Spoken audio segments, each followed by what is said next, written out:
Daniel Fútbol.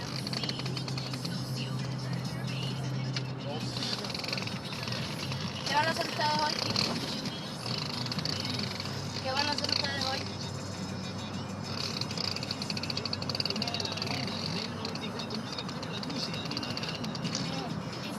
¿Ya llevaron los regalos para allá?